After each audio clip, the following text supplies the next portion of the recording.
Okay, so before I begin, I want to just explain this to you. So what's really, really important for me is the historical church, that we don't forget that we belong to a church that's been going for 2,000 years. We didn't just invent church in the last 20 years. Our brothers and sisters, many of whom had much greater faith than we did, have lived long, long before us. And even in the 5th and 6th centuries, there were monks who taught us and kept the faith alive. And then during the dark ages of the 12th century, the monks and the nuns kept the faith alive. And that's a lot of what we learn today. So what I've given you here is something that comes from a document that was printed in the late 1500s. And this is the 1662 version. So it's a little bit in Elizabethan English, but I wanted to keep that because I wanted you to see the authenticity of this. And this is a document that comes from the Book of Common Prayer, which is what Anglicans have been using since, well, the 1600s.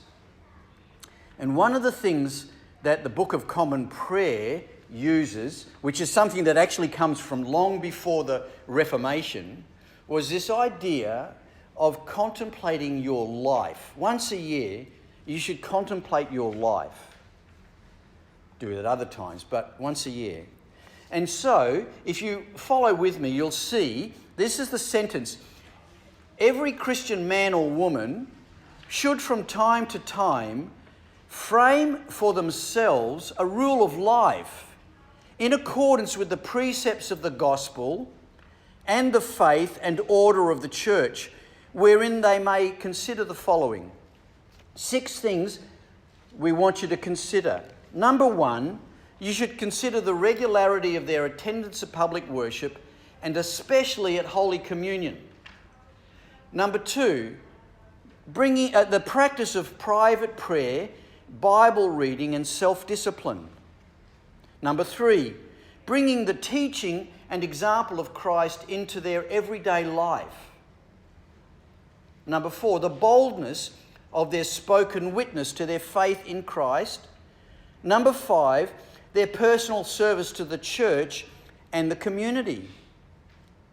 And number 6, the offering of money according to their means for the support of the work of the church at home and overseas. So I've taken that and put that in a little document that you can contemplate over the next 5 weeks. So at the bottom of the front page, I've written these words: write for yourself your own personal rule of life. And we do this about once a year.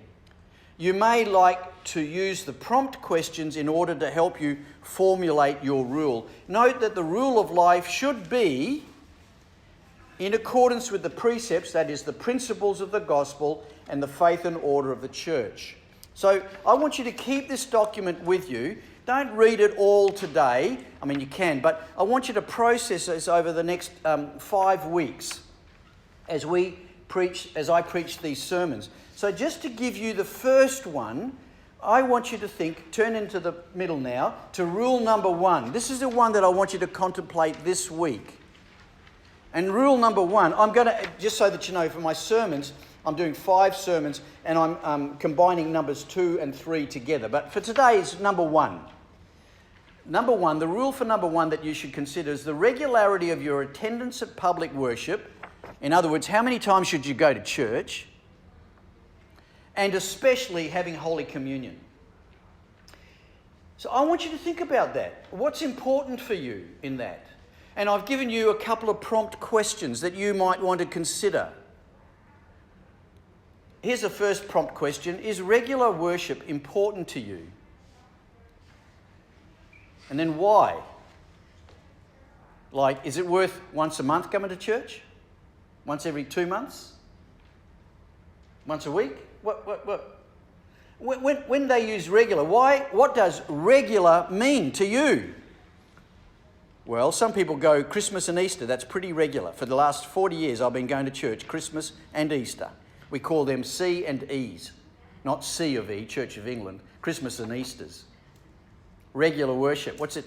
How is the rhythm of worship important to you? Have you even considered that question? the rhythms of spiritual worship. Is that important to you? And why is Holy Communion important to you? You notice you never do Holy Communion alone. You always do it with the communion. And then finally, like I do with every one of the rules, what do you intend to do about these things? You can write that down over this week. I want you to think and pray. So today, I'm going to preach a sermon about this first rule of life. Your notes, I've given you 5 sentences on page 9. You can fill out if you want. If you're a visual, spatial type person and you like to write things, I've given you the first half of the sentence for each summary, and you can fill out the second part of the sentence. So let's begin.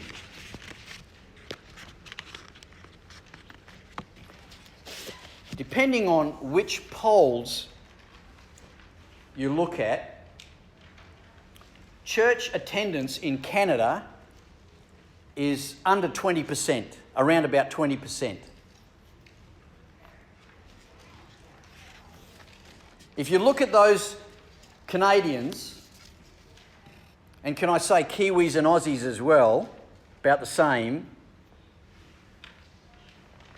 of the people that go to church, about 50% of them go to church every week. Now, in this congregation, if you're a regular, you guys have messed up the statistics because most of you come much more often than once a month or once a year. Most of you come almost every week. But that's not characteristic of the traditional church. And if I may say as an aside, many of you tithe 10%, which is way above the average of most churches. But thank you. So if you work it out, maybe, if you're lucky, 1 person in 10 in Canada goes to church every Sunday. Now, if you go back to the 50s and 60s, we had Sunday schools with 600 kids in them. And those of us who can go back that far, I think, Ed, you remember back when, was it with Bill Stevens' church? And you had a huge Sunday school there, right? That's going back 40 years. Yeah. So something's happened in Canada and in the West and in Australia and in New Zealand. 1 person in 10 goes to church every Sunday. So the question is, why is that such an important issue? Well, I go to church when I need to. Like Christmas, Easter, or when my life's a mess, that's when I go to church, yeah.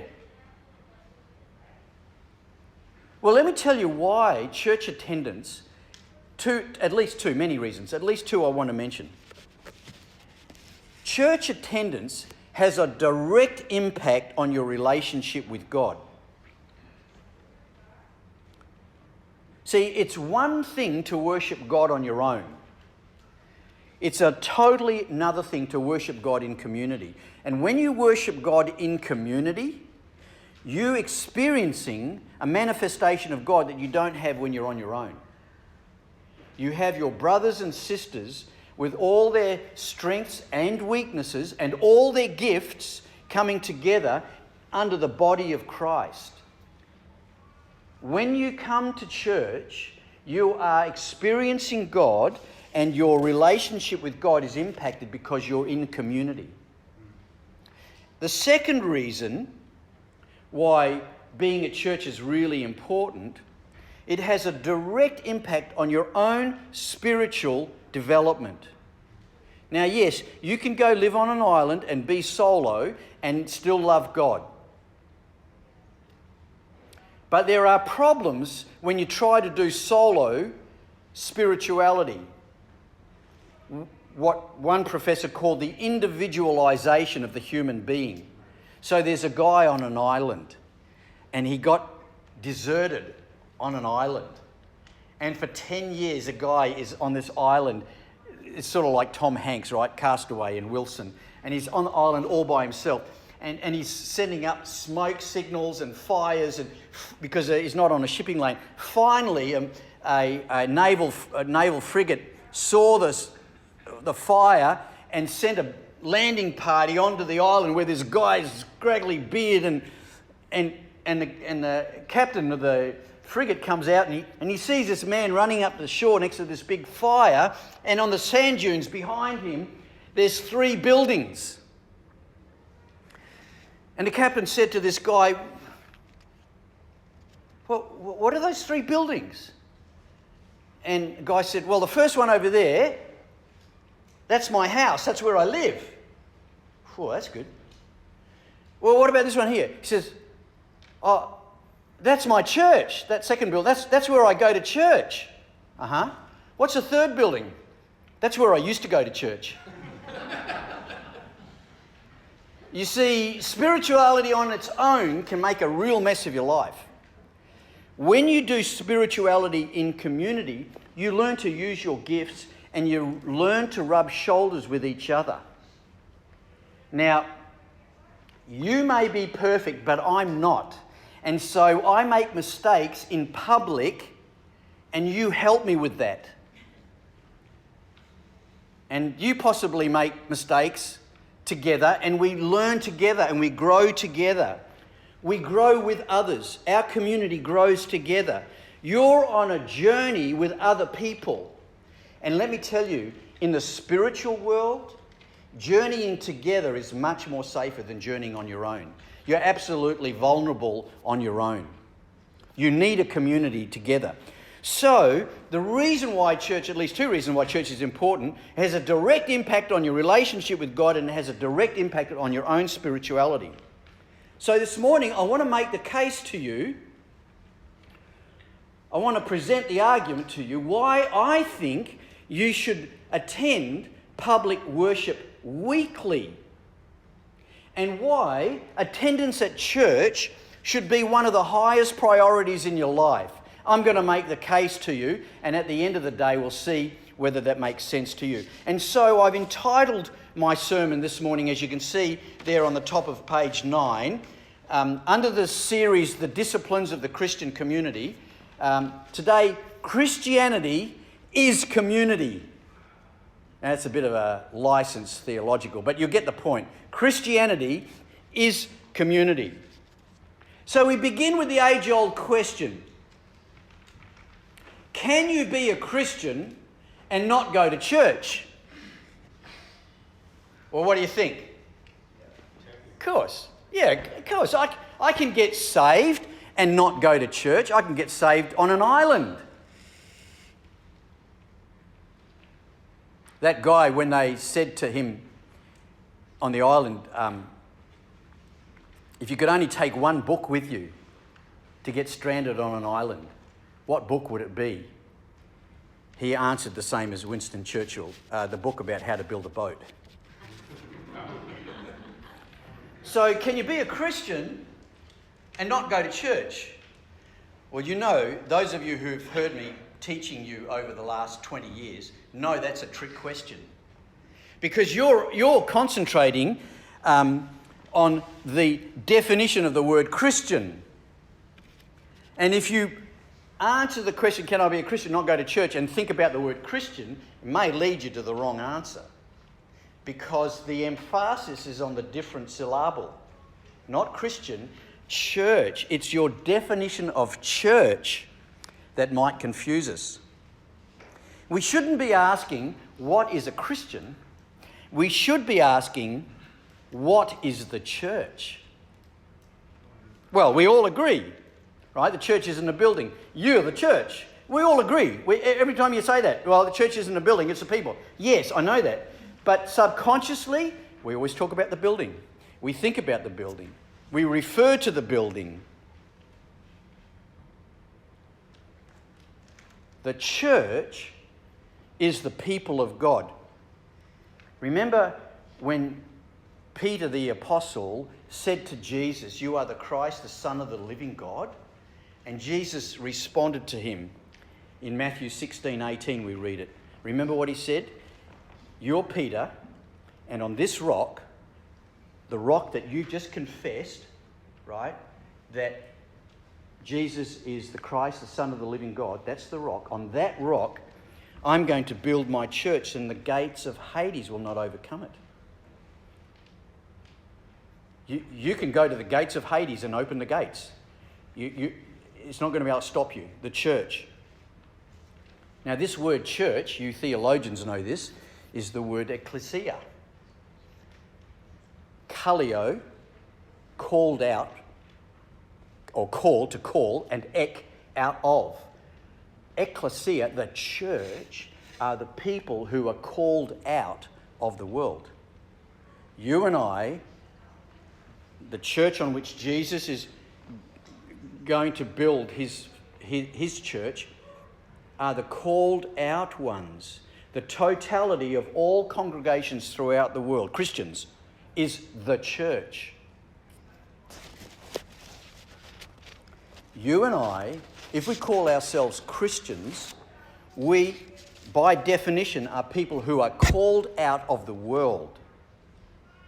Now, by definition, by biblical definition, if you're separated from something to God, that makes it holy.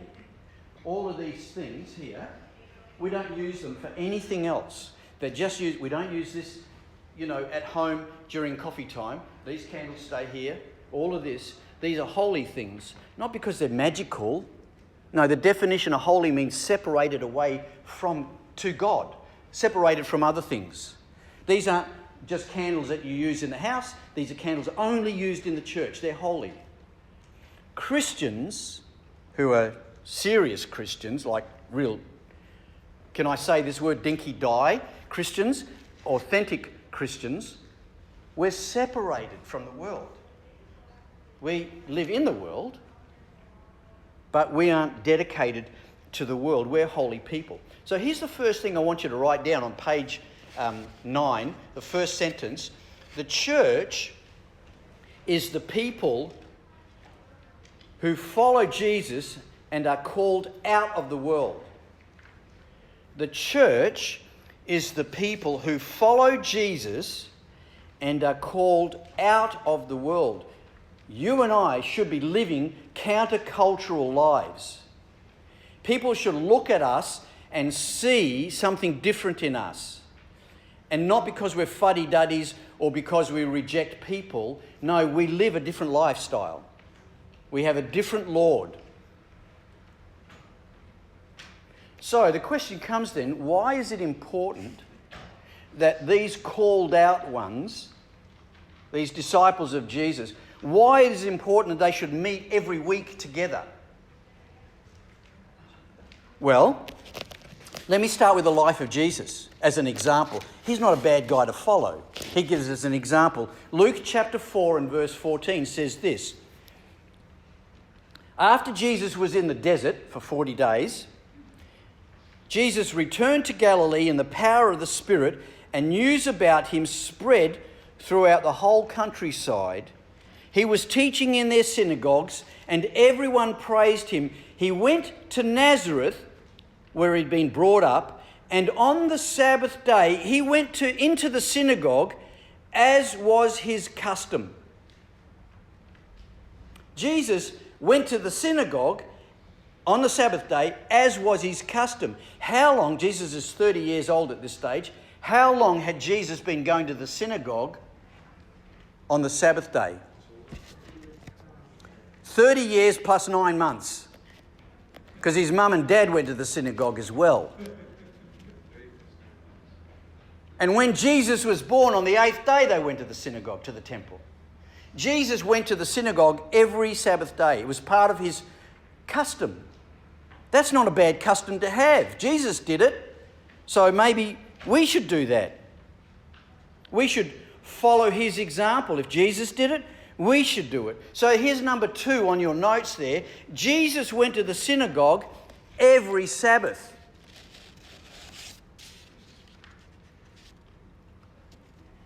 Now, let's go to the reading that Rita read for us in Hebrews chapter 10, verses 19 to 25. The writer of the Hebrews explains to us that Jesus has become the high priest for us. That's why we can have communion together. We can enter the holiest of holies. We can be the people that have direct, intimate access to God. We can actually, if you like, enter the presence of God. Now, technically, we become aware of God's presence because He's omnipresent. He's everywhere.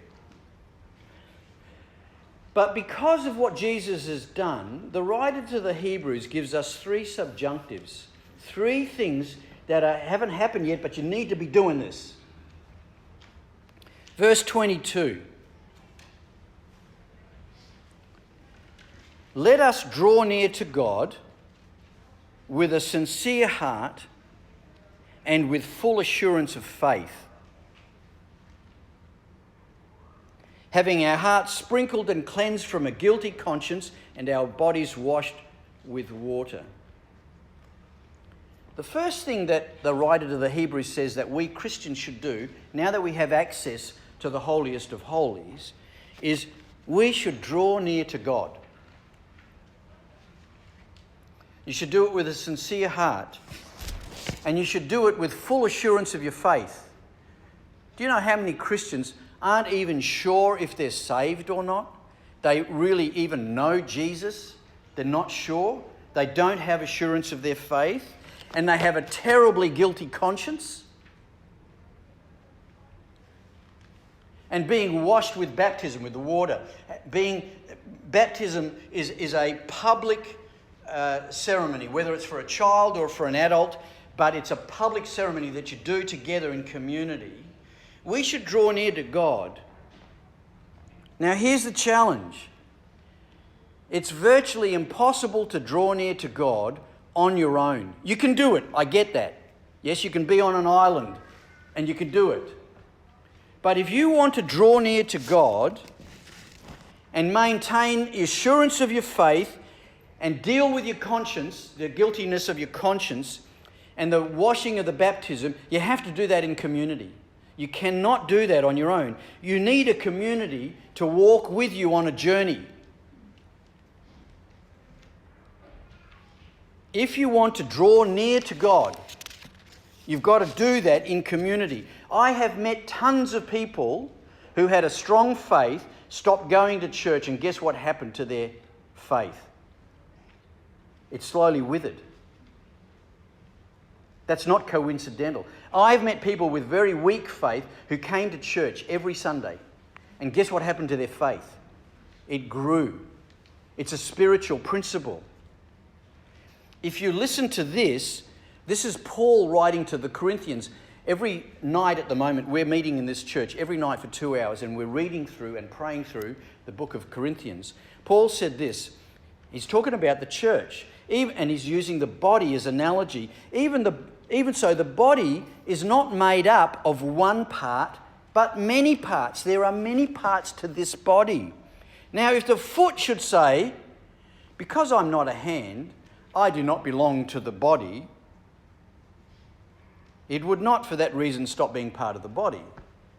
You're a hand, you're a foot, you're a nose. If the ear should say, because I'm not an eye, I do not belong to the body, it would not for that reason stop being part of the body. Even if you don't think you're part of a community, you're a Christian. If the whole body were an eye, where would the sense of hearing be? If the whole body were an ear, where would the sense of smell be? But in fact, God has placed the parts of the body, every one of them, just as He wanted them to be. So, all the ears, put your hands up. All the noses, put your hands up. All the legs, put your hands up. All the feet, put your hands up. And here's the point. The eye cannot say to the hand, I don't need you. And the head cannot say to the feet, I don't need you. You can't function in a body without the rest of the body. You need each other. So I want you to turn to somebody that maybe you didn't come with today and say, I'm glad you're here again. I'm glad you're here. So you may have just spoken to a nose, or a foot, or an ear, or a brain, a tonsil. You may have just spoken to a finger or a hand. Yes, Ophelia? Your principle of going to church works under the circumstances, like normal circumstances. Yes. Like all of us here enjoy Yes. peaceful atmosphere. Yes. We are still living in peace. What about those people in the Ukraine right now who have been displaced, and some of them in very big groups are in hiding in bunkers? But they are Christians, and they are actually practicing. Right. So the question for the audio was, going to church every week is for a normal situation, but what about the Ukrainians who are being displaced and they're living in a bunker? What do you think Christians in the Roman Empire used to do when they were hiding in the catacombs every Sabbath day? What did they do, church? Pray. They got together and they prayed. So my question to you is that, do they consist as being a church? Yes. So they are still a church. Still a church. If you have a group of people who are worshiping God. You don't need a pastor to be a church. You don't need a bishop to be a church. What you need is the Holy Spirit. The reason why I'm preaching to you is not because I'm the pastor or I'm the bishop. The reason I'm preaching to you is because I have a gift of preaching. That's why I don't play music for you. Guess who's got the gift of music? Guess who else has got the gift of writing and preaching? The Reverend Dr. Ed Hurd. Guess who's got the gift of greeting people? David and Bruce, give us a wave, come on. Yep. Guess who's got the gift of inviting friends to church, Guy? You get it? When the community gets together, this is going to be for another sermon, but to preempt that, we have these gifts. And those of us who are elders, we do that because we have the gift of leadership. And let me tell you, in the church life, the number one gift of leadership you need as an elder is not business acumen. It's not how to do the books. It's how to hear God. If you want to be a leader in the church, you need to hear God. So the answer, Ophelia, is that no matter where you are, two or more, you get together and you do church. If you don't have a Bible, you do what you can remember. If you don't do that, you just pray to God and you sing together. If you don't know what to sing, you can sing in tongues or you make up songs. Two together and God is right there. But for us, who are not living in the Ukraine and who are not deserted on an island, who can live a relatively normal life, here's point number 3 I want to make. You need community in order, write this down, to draw near to God. Hebrews says you should draw near to God. You need community if you want to draw near to God. Now, I have met some solo, independent Christians who don't have fellowship with anybody. They're pretty wacky. Because you get isolated and separated and subjective. You don't have the community to help you. And if you go far enough, then you go to Africa or Jonestown and you drink poison together. Right? That's how cults start. You get isolated. Here's the second thing. Verse 23 in Hebrews 10. The first thing we should do is to let us draw near to God. The second thing in the subjective mood is let us hold unswervingly to the hope we profess. Let us hold, fast is another word, to the hope we have. A lot of people, Christians in the West, really struggle with their sense of hope. This is a great test. COVID, world crisis, the media gone out of control, yada, yada, yada. All of that Have you still got hope in Jesus? Or is your hope in whoever's got his finger on the red button, or on a vaccine, or on medicine? Where's your hope? The writer to the Hebrews says, you should hold unswervingly to the hope that we profess. The hope that you and I have helps us navigate the world in which we live. If you believe everything you hear in the social media, in the press, you're going to lose your hope. I'm not saying have your head buried in the sand. I'm not talking about that. You've got to learn how to live in this world. But our passports are not for here. These are visas. Our passports are for heaven. We're heaven people. We're kingdom people. We have a different hope. Our hope's not based on this. War, no war. Virus, no virus. Our hope is based on the journey that you and I have to kingdom, to heaven, through Jesus. Hope is what centres us. It's the basis for our trust and faith in God, that He'll look after you. No matter what circumstance you're going through, God will look after you. You have to have that hope. Now, hope is not the same hope as the world hope. I hope it might happen. Hope in the biblical sense is, I know this is going to happen, I just haven't seen it yet. Now, guess what? You can't hold unswervingly to hope on your own. People who are isolating themselves at the moment, you know what happens? They lose hope. Even Christians. I know Christians who are terribly depressed because they're isolated. And you know the suicide rates, all that stuff. It's all gone up. You can't unswervingly hold on to your hope on your own. You need a community. When Paul wrote to the Italians, Romans 12, verse 4, listen to this. For just as each of us has one body with many members, and these members do not have all the same function, so in Christ we, though many, form one body, and each member belongs to all the others. You belong to the others of you, those of you who belong to this community.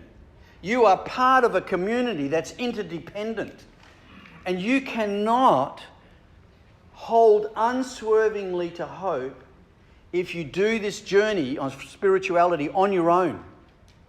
Now, I get it. We're not good at doing community. You just have to look at the way we, Westerners, eat Chinese food in a Chinese restaurant. 4 of us go into a restaurant, we get 4 plates, they put in front of us, and we eat our own dish. That's community. You go to a Chinese community, they get 20 plates, put them in the middle of the table, and they're all sharing and picking and putting on the other person's plate. And so there's a story about the Westerners who got stuck in a town in China, and the chopsticks were 3 feet long. And they all starved. You try to get a 3-foot chopstick and you can't do it.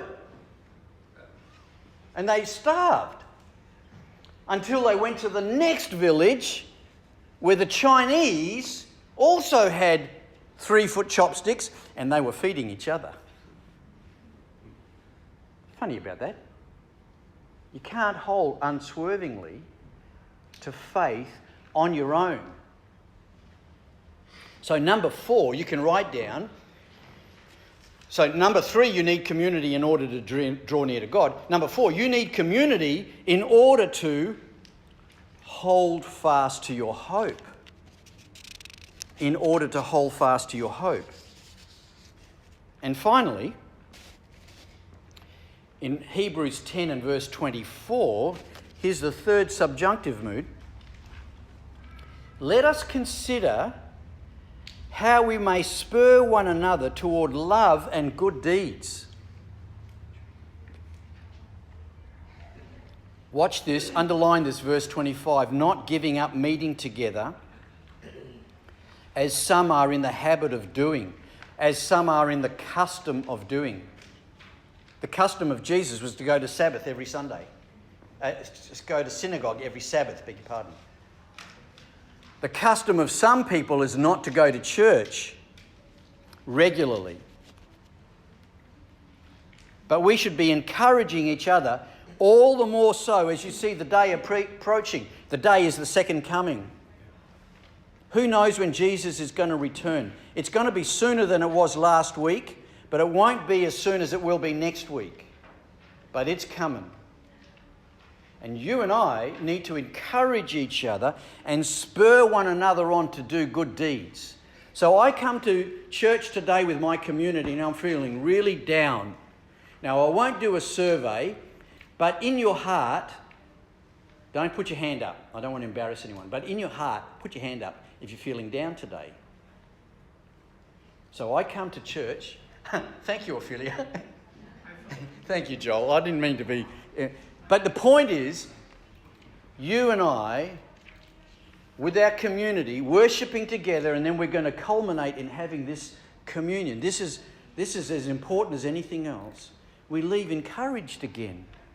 For 2 hours, we were out of the world, and we were with the saints, and we met together, and we spurred each other on to love and good deeds. Yep, this week I'm going to go out and love somebody, pick up some trash, go sweep a floor, just tell someone I appreciate them, buy them a bunch of flowers. You can't do this journey on your own. Keith. I have a related question to Ophelia's. Some people are not able to get to church. Yes. So how do we speak to that? Can I make it personal in the sense of... Okay, a little bit. Because you know, some of you know that Keith's wife is in a home now and she can't get to church. But if I could encourage everybody, when Keith came for communion last Sunday, he said, could I have 2 pieces of bread? What do you think he was doing? Taking church to his wife. That is cool, man. 2 or more, right? And where we can, and I can tell you as part of the ministerial, and I'm looking at hopefully ordaining more and more young men and women so that we can have chaplains in our homes as well. But you might be able to go and visit somebody and take them communion. Piece of bread. I know some African bishops who were in the jungles of Congo. All they had was some banana and Coke.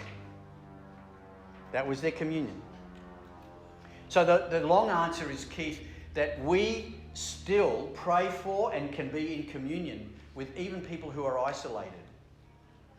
Now, there are extreme cases where people are on their own and God can still look after them. The desert fathers and mothers from the 3rd and 4th centuries teach us all about being on your own in the desert with God. You want to do that under God's guidance, not on your own. You can go crazy that way. So the answer is that where there's 2 or 3, we can still care for each other. And so Jenny and I, and Keith actually, and his wife Linda, used to take communion to different people in the homes. We're still part of a community. So you and I want to be committed to doing that. Making sure, if you know somebody that's isolated, go see them. Yeah. You and them and God is a majority. Yeah. Yeah. This is what Peter the Apostle wrote, 1 Peter 4:10. Each of you should use whatever gift you have received to serve others as faithful stewards of God's grace in its various forms. Every one of you has a gift, actually more gifts. Well, I don't know what my gift is. You hang around in community long enough, you'll find out. People will start seeing your gift. Have you noticed no one has ever asked me to sing publicly? Don't got that gift. People ask you to be a greeter, come and help as a lay administrator, be a musician, help count the money. The people involved in this community are multitude. You want to spur one another on to love and good deeds. Come on, church, we can do it. That's what we do. We do this together. But you have to be committed to the community. Me too. I'm committed. I'm committed to the community. I'm not committed because I'm the pastor. I became a pastor so I could be committed to a community. It helped me in the process of developing community. Each one of us should use the different gifts. And if you don't know what gifts you have, it's time to start exploring them. You could be a prayer. You could be a reader. You could be someone who intercedes at home for other people when you're not at church. You could be a writer. You could sell potatoes. You could give them away. Brent's going to start a fish and chip shop. I don't know. We have gifts. All of you, every one of you, if you're breathing, check your pulse right now. Yep, breathing, you've got a gift.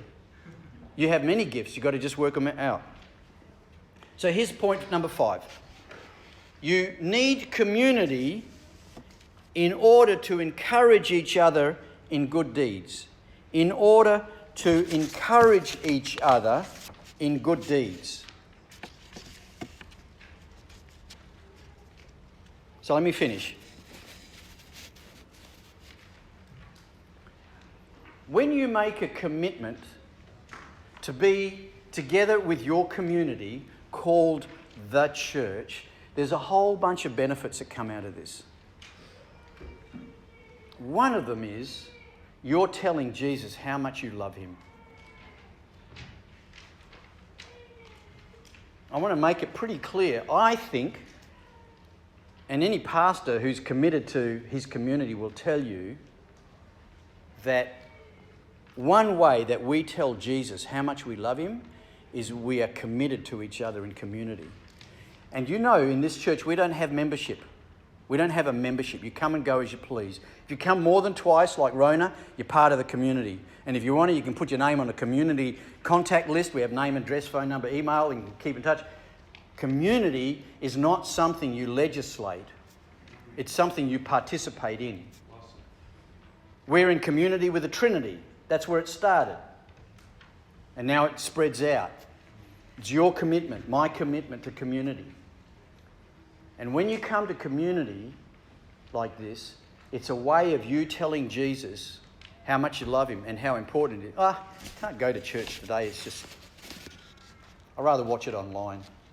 Sit in my pyjamas, put my feet up, have a cup of coffee. Oh no, like I had a bad day yesterday. I think I'll just stay at home. My bones are aching from all the hedge work I had to do, trimming the hedges. I can't go to church. That's exactly what the devil loves. He isolates you, and before you know it, you're going from church once a week to once every 2 weeks. Now it's once a month. Now it's Christmas and Easter. And before you know it, you're slowly dying by attrition. It's part of the plan. To steal, kill, and destroy us. Yes, that's what John tells us, right? To steal everything that God's given you, to kill everything he's birthed in you, and to destroy everything he's built in you. Now, I'm not telling you you should come to church because I'm your pastor. Far from me. I'm telling you you should come to church every week because it's going to make you grow spiritually and survive the world we've got. Anybody need to survive the world we're living in at the moment? Crazy. This is what Eugene Peterson wrote in this passage, in his Message translation, which I just love. So, let's do it. Full of belief, confident that we're presentable inside and out, let's keep a firm grip on the promises that keep us going. He, God, always keeps his word. Let's see how incentive we can be in encouraging love and helping out. not avoiding worship together as some do, but spurring each other on, especially as we see the big day approaching. So let me summarise this. You are the church, the people of God, people who have been called out. If Jesus went to the synagogue every Sabbath, not a bad model for us. Now, there are real reasons why we don't get to church. I get that. Life, sickness, all those sorts of things. I get that. But a bad day on the footy field is not a good excuse. And so, as Hebrews says, you should draw near to God. You can only do that in community. You need to hold fast to your faith. You can only do that in community. You need to encourage each other into good works. You can only do that in community. So that's my case to you of why you should consider rule number 1 in your little leaflet today, the regularity of your attendance at public worship and especially at the Holy Communion.